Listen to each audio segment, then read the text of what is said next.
Long before the Covenant, before the rise of the modern UNSC, before even the Forerunners cemented their rule of the galaxy, there was another force, an empire of humanity so ancient, so advanced, and so misunderstood that their true legacy has been buried under layers of propaganda, shame, and forgotten history. This is the story of ancient humanity, not as primitives, not as rebels, but as the lost rivals of the Forerunners, and perhaps the only civilization in known history to come close to mastering neural physics.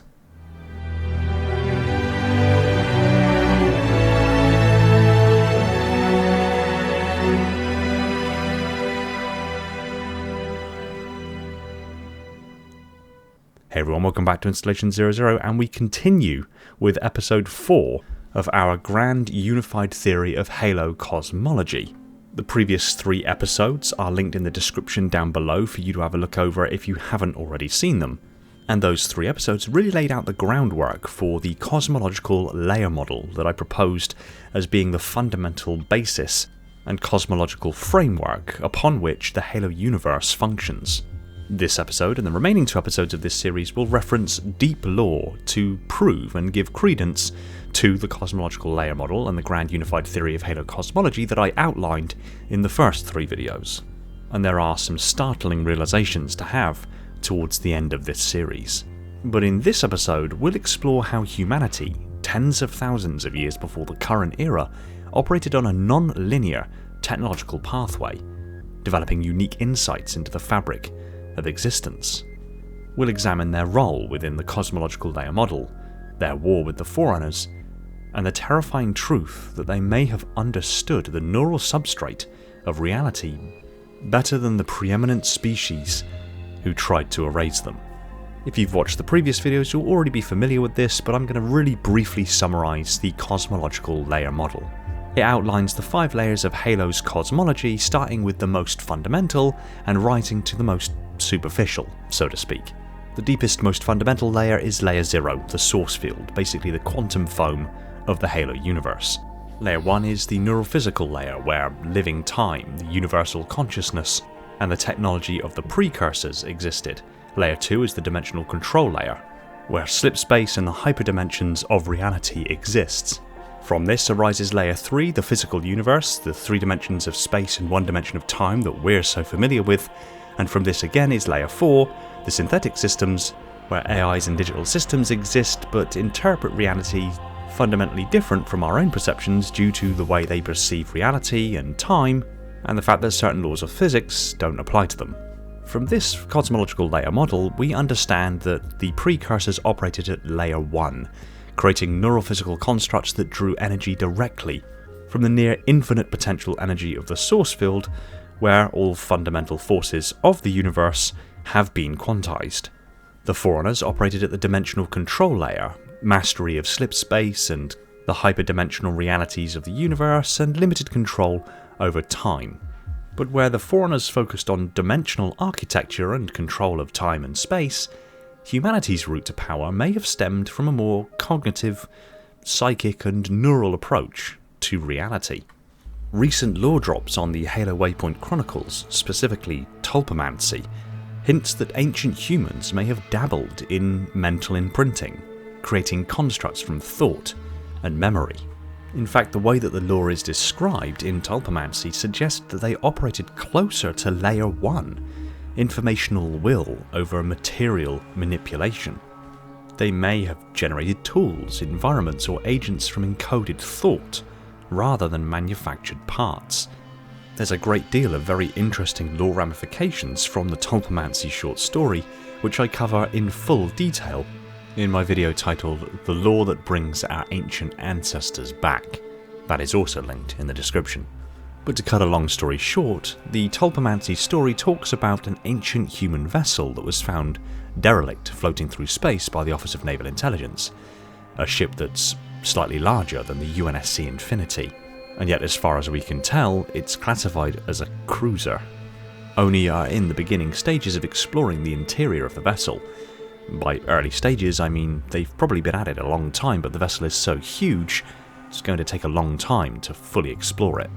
But they began noticing that the Oni personnel that were on board were beginning to experience strange hallucinations, including audio, visual, and tactile hallucinations. Some began speaking in repetitive code, some appeared to be in trance-like states, and others still recalled memories as if they were their own, but were in fact the memories of other Oni personnel on board at the time, suggesting that the ship itself was somewhat scanning the consciousnesses of those on board and sharing the information to other consciousnesses. The focal point of the story was one particular individual whom seemingly experienced the consciousness of an ancient human existing within their mind at the same time. At face value, it had similar hallmarks to the gene song pattern when an implanted consciousness of an ancient human is expressed in a more modern human. There can sometimes be what appears to be two consciousnesses within one mind, but there was no clear and concise evidence that this individual had a gene song, suggesting instead that the ship itself was broadcasting a consciousness of an ancient human into their mind. From this and records gained from ancient human artifacts, it implies a heightened neural interaction, almost implicit or built into these artifacts, possibly a precursor to precursor-like manipulation, potential for consciousness transfer, localized precognition, shared memories, or even neural field emissions. Unlike the Forerunners, who leaned heavily into digitization and megastructures, ancient humanity may have preferred symbiotic constructs, biological agents enhanced by neural fields. This would explain their resilience, adaptability, and unconventional technologies in the human Forerunner War. And once you think on it, it does make a lot of sense. Technology and technological advancement doesn't necessarily have to follow a linear path. It's perfectly reasonable to expect different civilizations to evolve and develop to equal standing, but via different technological routes. This is the center point for many theories around the idea that somehow the ancient Egyptians had technology far in advance of our own.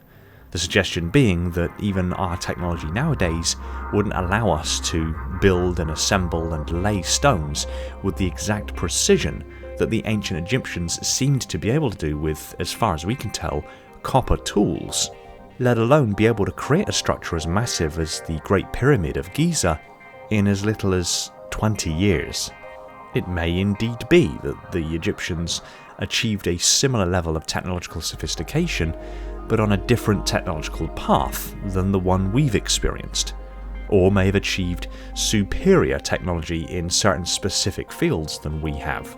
Another great example of this is Roman concrete, which was designed in such a way where over time it strengthens and becomes harder, which is somewhat opposite to our own modern day concrete, and really self-healing concrete is only a recent technological advancement that we've started to look at, guided in no small part by disseminating the concrete of the Romans to figure out how they did it.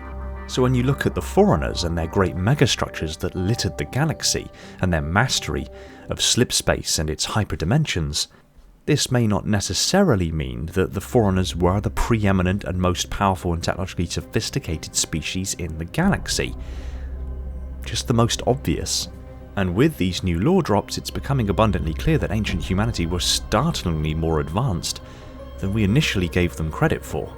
And with this, it becomes possible at least that the Forerunners, at least to a degree, feared humanity. The Forerunners wanted to preserve their legacy and wanted to tell their version of history, twisting truths in their favour to hide the shame of the fact that they rose up against their creators and destroyed them. Their creators, the precursors, chose ancient humanity over the Forerunners to be the inheritors of the mantle of responsibility.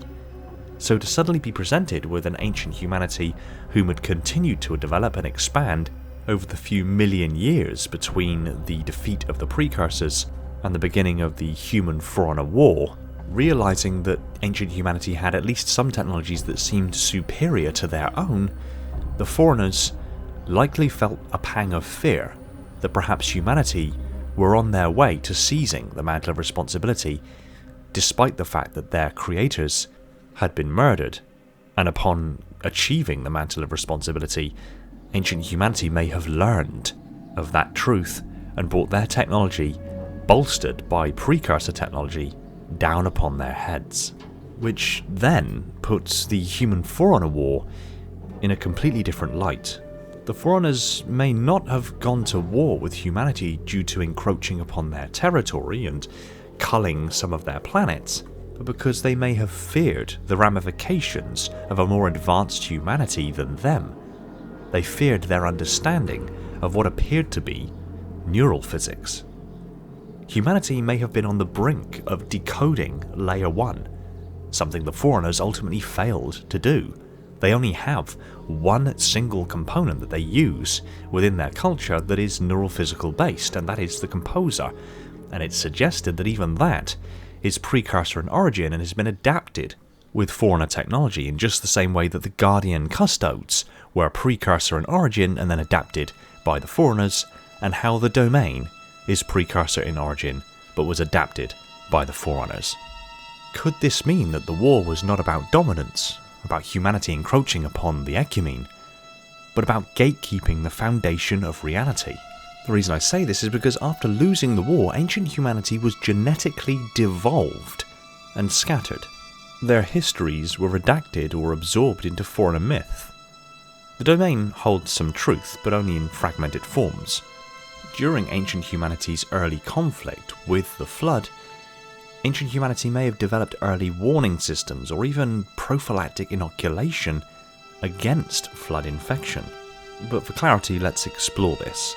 It was said that a third of ancient humanity altered their genetics to some degree and then sacrificed themselves to the Flood in hopes of stopping Flood progression.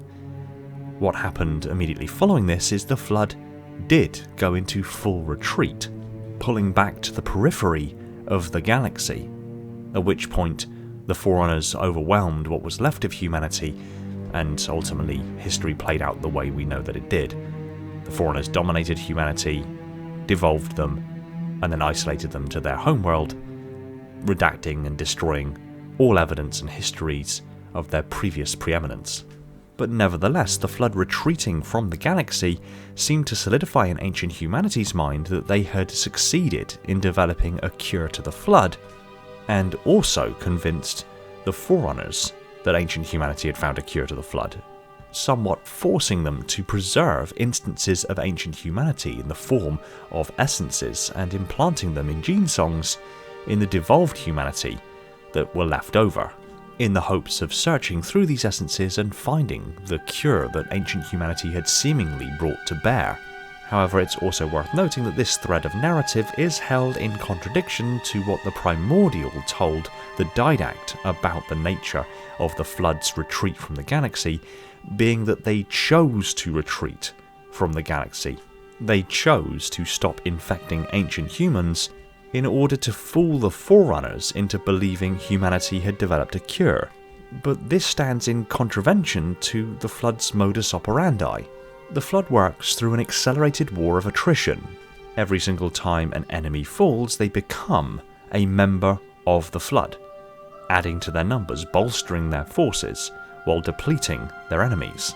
Humanity were fleeing from the Flood. They were expanding into Forerunner space, and they were trying to perform firebreak tactics to stem the Flood's expansion. So if humanity were running, that means the Flood were winning. They were succeeding in their modus operandi. They were defeating ancient humans and bringing them into the fold, bolstering their own forces.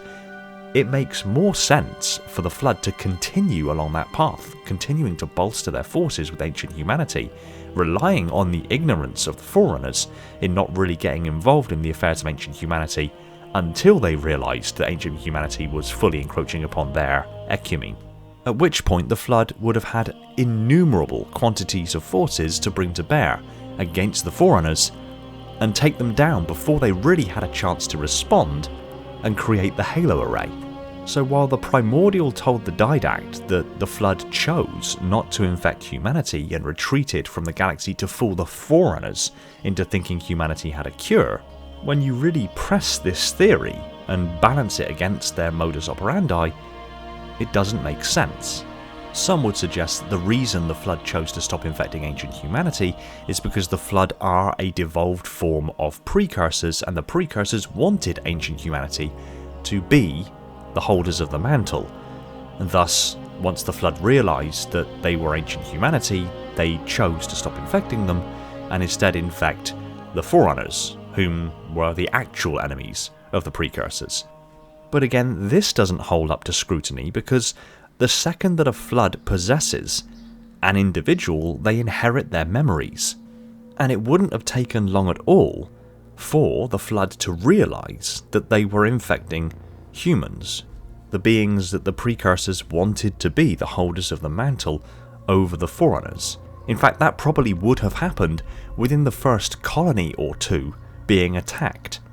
And yet, seemingly the Flood continued on a relentless pursuit of humanity, and then randomly chose to back off, just so happening to coincide with humanity seemingly developing some degree of prophylactic inoculation against the Flood, giving it to a third of their population and then sacrificing that third to the Flood. And we also know that the primordial, the Gravemind, will quite gladly and openly lie or tell twisted and half-truths if it means he can further his agenda. So, with all this information available, what is the more likely scenario here? Is it that the Flood were chasing down humanity and infecting them in droves, and then randomly decided to retreat from the galaxy, to lull the Forerunners into a false sense of security and make them think that humanity had developed a cure so they can attack them later when they're more prepared, rather than just continuing their modus operandi, bolstering their forces and overwhelming the Forerunners before they were ready? Or is it more likely that ancient humanity actually did develop a form of inoculation, and upon sacrificing a third of their population to the Flood, it was successful to the point that the Flood backed off? What's the more likely scenario here, based on what we know about the Flood? And of course, if this is the case, and humanity seemingly have a more developed understanding of neural physics, it somewhat makes sense. Humanity's understanding of cognitive persistence, conscious patterning, and neural containment might have been more effective than anything the Forerunners developed. It is possible that the Flood recognised humanity as a more compatible medium, which is why the Flood attacked humanity first. But everything about the idea of them retreating from the galaxy to fool the Forerunners into thinking that humanity had developed a cure doesn't stand up to scrutiny.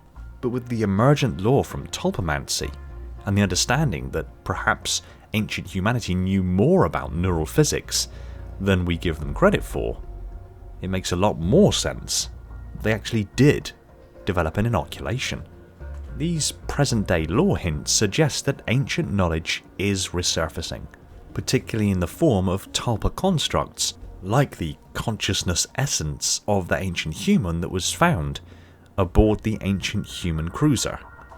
The possibility that modern humanity is reawakening forgotten neural abilities could be the biggest lore twist still to be fully revealed. As more lore is revealed, and as we really scrutinise the lore that we already know, it becomes apparent that humanity may not have been wiped out because they were weak and encroached upon foreigner territory, but because they were too close to the truth. They saw the foundational code of the universe and sought to write their will upon it. And for that, they were silenced. But fragments remain. In armor cores, aboard ancient human vessels, and lingering anomalies in slipspace, their presence endures. And if the Foreigners feared them, perhaps we should ask what they feared most. And in the next episode, we will face that fear head on, by exploring the true nature of the Flood, and how the Foreigners' misunderstanding of their nature led to their downfall. And until next time.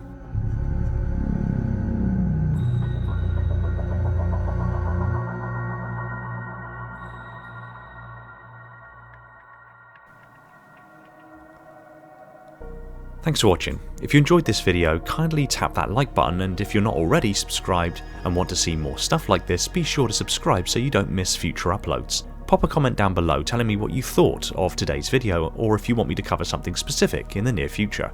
I want to take this opportunity to thank and give shoutouts to my patrons and YouTube supporters: Spartan10148, my singular contender class Ancilla, the triumvirate of minds within my installations Metarch, Falcon, Jordan and Poseidon, my 7 installation monitors Sophia, Ashley, Esoteric, Spartan1029, Chris, Orion and Shane, the crush of sub-monitors Legion, Ryan, Lebrat, Spartan0137, Element 0, J3, Cult, Evermore's, Personal Devil, Scion Esports, Phantasma, Ashton and 191 Shaken Lightbulb, my fleet of Strato Sentinels, my most loyal of Enforcers,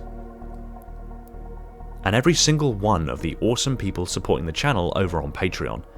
My Tier 0 Transcendent YouTube members Spartan137, again, Maury, Jimbo and Balaz, and all other YouTube members keeping my installation functional on that glorious vacuum energy. I cannot thank you all enough. Shout out to John because... And if you like what I'm doing here, consider supporting the channel on one of the support links in the description to net yourself some tasty merch and help keep the channel going. Take it easy everyone, and find peace in the domain.